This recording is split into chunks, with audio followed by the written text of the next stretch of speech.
బులెటిన్లో మరో breaking news చూస్తున్నాం. హైకోర్టులో లంచ్ మోషన్ పిటిషన్ దాఖలు చేశారు మాజీ మంత్రి జోగి రమేష్ కుమారుడు రాజు. టీడీపీ నేతలు కార్యకర్తలు తన ఇంటిపై దాడి చేసి దగ్ధం చేశారని, ఈ నేపథ్యంలో తన కుటుంబానికి ప్రాణహాని ఉందని, తమ కుటుంబానికి రక్షణ కల్పించాలని కోరుతూ హైకోర్టులో లంచ్ మోషన్ పిటిషన్ దాఖలు చేశారు జోగిరాజు. ఇదే అంశానికి సంబంధించిన పూర్తి అప్డేట్స్ మా కరెస్పాండెంట్ విజయచంద్రన్ లైవ్ ద్వారా అందిస్తారు. విజయచంద్రన్,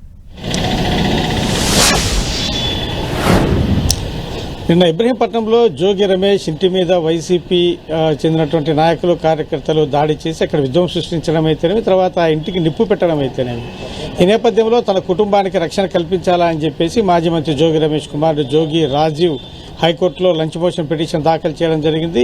ఎందుకంటే ఆ ఇంట్లో ఎవరైనా ఉంటే కనుక తీవ్రమైనటువంటి ప్రాణ నష్టం జరిగేది కాబట్టి జోగి రాజీవ్ ఈ విషయాలన్నిటి కూడా కోర్టుకు తెలియపరచడం జరిగింది. దీనికి సంబంధించి ఈరోజు ఏపీ హైకోర్టులో విచారణ జరిగింది.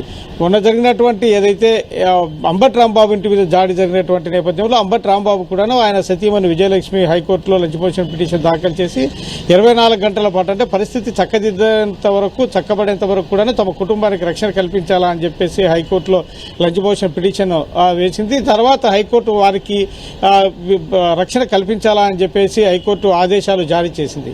ఈ నేపథ్యంలో జోగి రమేష్ కుమారుడు కూడా జోగి రాజు కూడాను హైకోర్టును ఆశ్రయించడం జరిగింది. ఎందుకంటే వైసీపీకి చెందినటువంటి నాయకులు కార్యకర్తలు మళ్లీ తమ కుటుంబం మీద తమ ఇంటి మీద ఎక్కడ దాడులు చేస్తారనేటువంటి ఆందోళన వ్యక్తం చేస్తా ఉన్నారు.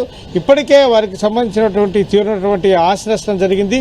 పెద్ద ఎత్తున టీడీపీ చెందినటువంటి నేతలు కార్యకర్తలు ఒకసారిగా అతని ఇంటి మీద దాడి చేసి బీభత్సం సృష్టించడంతో పాటు అక్కడ ఆ నిప్పు పెట్టడం అయితేనేమి, ఫర్నిచర్ ధ్వంసం చేయడము, తర్వాత ఆస్తులకు అన్ని కూడాను ధ్వంసం చేయడము, ఈ నేపథ్యంలో తీవ్రమైనటువంటి ఆందోళనకు జోగి రమేష్ కుటుంబము భయభ్రాంతులకు గురవుతా ఉంది. కాబట్టి తమ కుటుంబానికి రక్షణ కల్పించాలా, మరీ ఇటువంటి కార్యక్రమాలు చేయకుండా తగిన జాగ్రత్తలు తీసుకోవాలని చెప్పేసి హైకోర్టులో లంచ్ మోషన్ పిటిషన్ దాఖలు చేశారు. ఎందుకంటే ఇప్పటికే ఒకవైపు చూస్తే అంబటి రాంబాబు ఇంటి మీద దాడి చేసినటువంటి వారైతేనేమి, తర్వాత జోగి రమేష్ ఇంటి మీద దాడి చేసిన వారైతేనేమి, వారి మీద ఇప్పటి వరకు కూడా ఎటువంటి కేసులు కట్టనటువంటి నేపథ్యంలో దానికి సంబంధించినటువంటి అంశాల మీద కూడాను వైసీపీ ఆందోళన వ్యక్తం చేస్తూ ఉంది.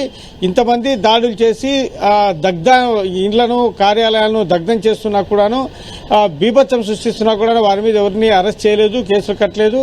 కాబట్టి తమ కుటుంబానికి మళ్లీ వారి నుంచి కూడాను ఎటువంటి ఏదైనా కూడా ప్రాణాపాయం సంభవించే అవకాశం ఉంటుందని చెప్పేసి వీరు ఆందోళన వ్యక్తం చేస్తున్నారు. ఈ నేపథ్యంలో హైకోర్టును ఆశ్రయించి తమ కుటుంబాలకు, తమ ఆస్తులకు, తమ ఇంటికి రక్షణ కల్పించాలా అని చెప్పేసి మాజీ మంత్రి జోగి రమేష్ కుమార్ జోగి రాజీవ్ హైకోర్టును ఆశ్రయించారు.